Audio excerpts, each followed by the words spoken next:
Innalillahi wa inna ilaihi raji'un. Kita lihat sajalah para petinggi kita sekarang bagaimana menyikapi hukum.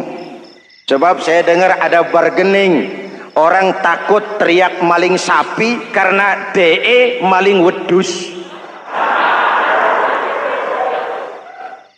Tidak berani teriak ada maling sapi karena dia maling kambing. Yang lain maling ayam, dikumpulin ternyata maling semua.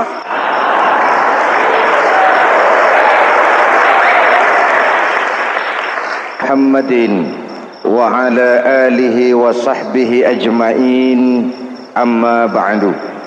Hadirin hadirat ma'asyiral muslimin yang saya cintai, ada sebuah cerita pendek.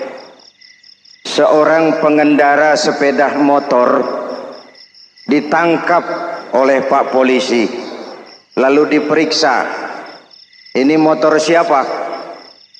Pinjam, Pak. Helm? Pinjam. SIM? Pinjam. Kata Pak Polisi, tidak boleh begini.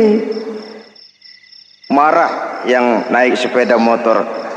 Pak Polisi bagaimana? Kok tidak boleh? Yang punya saja bilang boleh.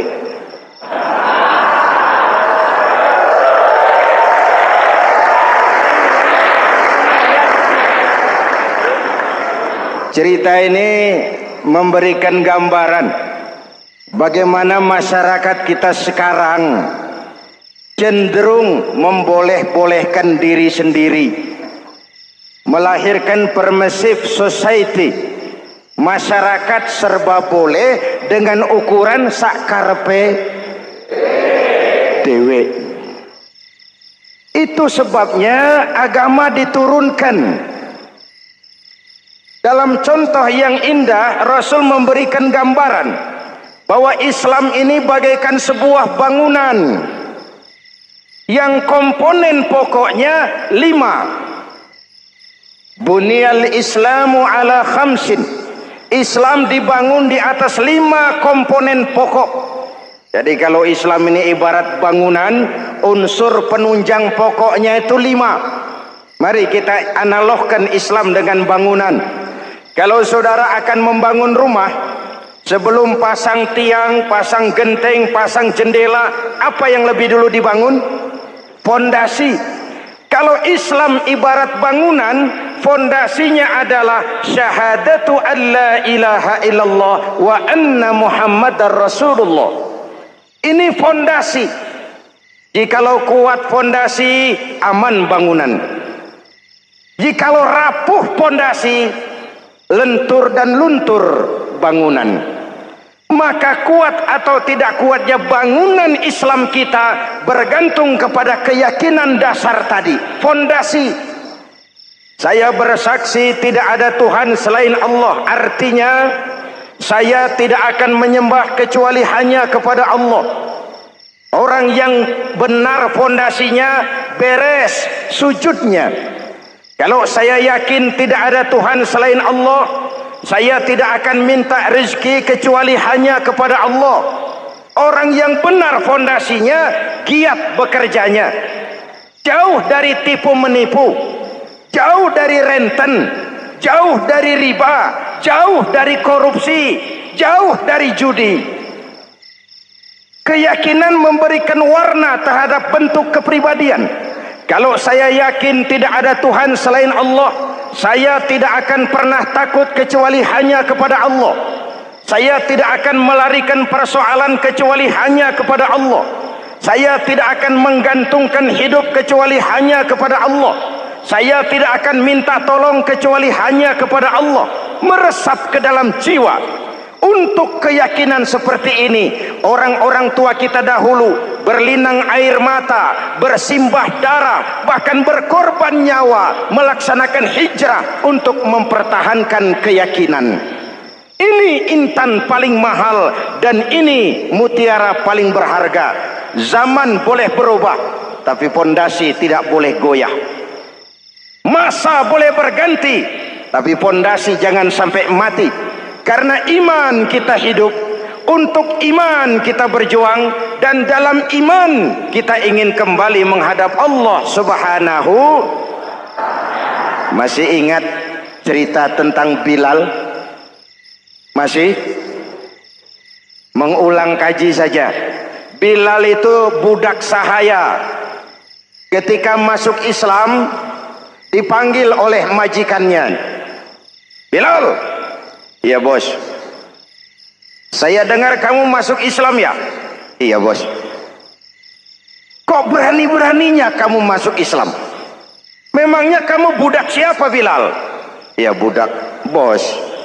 Bos. Kamu kerja sama siapa? Sama bos. Bos. Yang gaji kamu siapa? Ya bos. Nah, kamu kan ngerti Bilal. Kamu budak saya, kamu kerja dengan saya, yang gaji kamu saya, yang beri makan saya. Kenapa? Kok beraninya masuk Islam padahal kamu belum saya kasih izin? Bos, bos boleh beli badan saya, tapi jangan mimpi bisa membeli jiwa saya. Tuhan boleh kuasai badan saya, tapi jangan mimpi bisa menguasai keyakinan saya. Saya memang benar Tuhan yang gaji, tapi kan saya digaji, saya kerja. Kerja itu kewajiban saya, gaji itu hak saya. Soal keyakinan, jangan ikut campur bos. Kurang ajar kamu Bilal. Biarin. Bilal, begini saja. Kalau kau mau meninggalkan keyakinanmu, meninggalkan Allah Tuhanmu, kau akan kami merdekakan. Tapi kalau kau tetap dalam keyakinanmu, kamu akan saya siksa sampai mati. Bagaimana? Jangan mimpi bos. Lebih baik mati berkalang tanah daripada hidup bercermin bangkai. Biar saya gugur membela keyakinan daripada hidup jadi penjilat menjual akidah. Itu prinsip.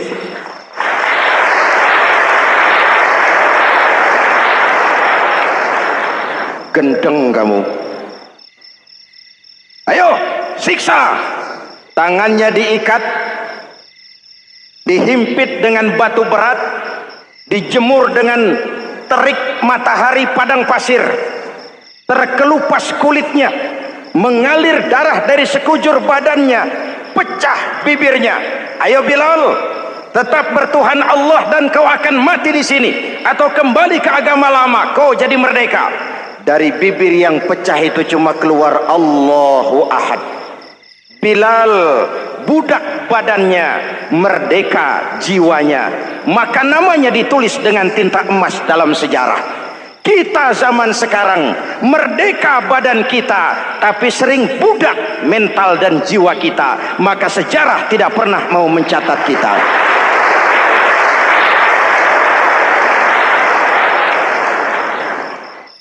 Ma'asyiral muslimin yang saya cintai, fondasi sudah. Lalu apa lagi? Mulai memancangkan tiang. Tiangnya 5. Ada tiang namanya zuhur, asar, maghrib, subuh, isya. Tetapi agar bangunan menjadi kuat, ada tiang-tiang tambahan. Namanya rawatib dan nawafil. Rawatib itu ba'diyah atau qobliyah, nawafil itu di luar itu. Agar bangunan menjadi kuat, dibentuk pribadi lewat solat. Apa filsafatnya? Pertama, solat itu simbol penyerahan total kepada Allah. Kita ini sudah kontrak. Innallaha astara minal mu'minina anfusahum wa amwalahum bi anna lahumul jannah. Allah telah membeli dari orang-orang mukmin diri mereka, harta mereka, bagi mereka adalah surga. Penjual kita orang beriman, pembeli Allah, dagangannya amwal dan anfus, harganya adalah surga. Jelas? Penyerahan total itu dimulai dengan takbiratul ihram. Shalli fardal isya, Allahu akbar. Arahkan mata ke tempat kita sujud. Jangan lupa kalau sudah di atas, lupa dengan yang di bawah. Sudah jadi genteng, petatang peteteng di atas. Lalu bilang, merasa capek sendiri, kata genteng. kepada tiang, tiang kamu si enak, kata genteng, saya setengah mati di atas, kehujanan, kepanasan, kadang-kadang anak-anak nakal saya disambitin. Kata tiang, saudara genteng, ngomong jangan sembarangan ya. Kamu kira kamu bisa nongkrong dan nangkring di atas, itu gara-gara siapa genteng? Kan saya yang sokong dari bawah. Kamu jadi pejabat tinggi, jadi anggota ini, anggota itu. Kami rakyat yang angkat. Jangan sudah di atas kami ditekan. Jangan agama dijadikan topeng untuk kepentingan pribadi. Berpolitik untuk kepentingan agama, ayo. Tapi menjual agama untuk kepentingan politik, itu yang merusak agama.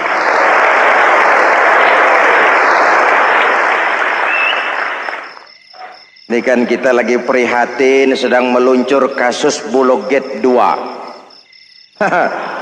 Innalillahi wa inna ilaihi raji'un. Kita lihat sajalah para petinggi kita sekarang bagaimana menyikapi hukum. Sebab saya dengar ada bargaining. Orang takut teriak maling sapi karena DE maling wedus.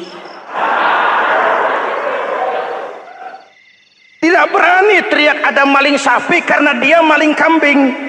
Yang lain maling ayam, dikumpulin ternyata maling semua.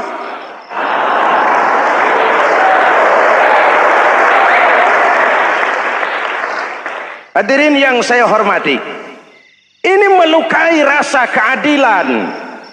Oleh karena itu sholat mengajarkan kepada kita, dalam posisi berdiri, lihat tempat sujudmu. Jangan menteleng terus ke atas, lalu lupa dari mana kita berangkat. Itulah maknanya tawadhu, rendah hati, tidak melonjak angku dan sombong. Ada sebuah hadis Rasulullah bersabda, "Idza aradallahu biqaumin khairan."